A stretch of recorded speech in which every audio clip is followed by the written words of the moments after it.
the very first impression is that it's wonderful.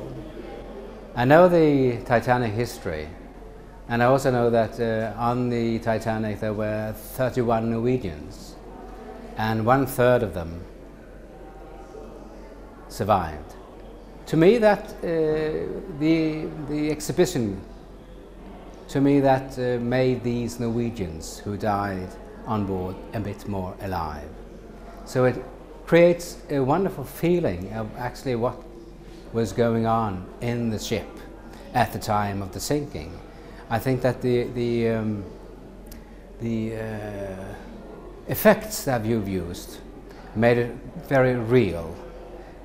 When you heard the sound, when the ship hit the iceberg, the sinking, the electricity, the lights glimmering, it really was an amazing experience.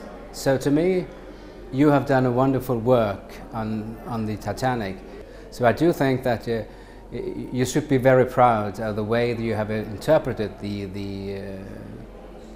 whole accident, and also on the lives on board, different passengers categories, the first class, the second class, and the third class, also called the steerage. So I think it's an amazing way you have made this tragic story come alive.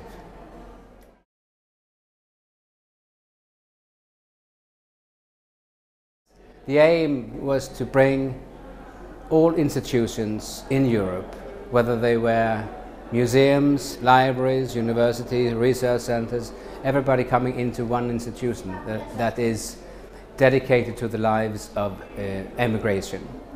So in 1991 it came into existence in the form that it has today.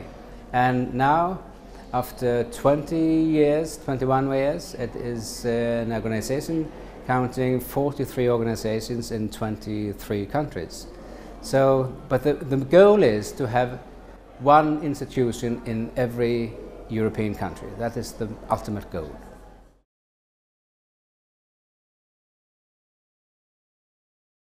It's a digital learning tool on migration history. And the ultimate goal of that is to make young people aware of the importance of knowing about their own history, their own family history, but as it is connected to migration history in their own country, but also on the European continent.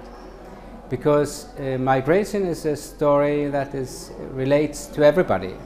We are, in a way, all migrants, because if you take into account that during a long life, if you happen to live a long life, you might have moved several times from the outskirts into the big city, from the big city into the capital city. You might cross a border, or you might even go across the Atlantic Ocean and settle in an overseas country. So in a way, migration affects everybody. And this digital learning tool, in a very simple way, explains how we, in a way, are all connected. And that, I think, is the idea of that is the European idea, because it adds to the European identity. Europe used to be a continent of immigrants, but it all turned out that in the past, after the Second World War at least, people were coming back into Europe. And from the 50 million people who left Europe, there are now millions of people coming into Europe. So it's changed the continent from an emigration continent to an immigration continent. And that we should take into account.